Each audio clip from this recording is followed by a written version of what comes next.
I needed a welding cart for my new welder, and based on reviews, this Vevor welding cart was the way to go. This weighs about 20 pounds. It's not too big of a box. It's mostly sheet metal. Let's go ahead and take it out of here and put it together. The first thing when you open any Vevor product is the instructions right at the top.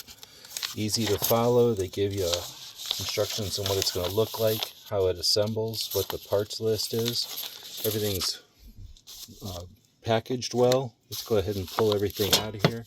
Nice big wheel with rubber on it. Once everything's out, we can see it's not that big a project. It's about, 5 minutes to 3. Let's put this together. Really impressed with these strong wheels on bearings. I made the job go a bit quicker by just unscrewing all of these sets of nuts and bolts. So maybe, 20 minutes, something like that. And all went together really well. You have to unscrew everything and then put it back, unscrew the little sets of nuts and bolts, which really takes most of the time, just unscrewing these. Screwing them back together. The instructions are valid, and you have a nice solid cart. Hope this helps.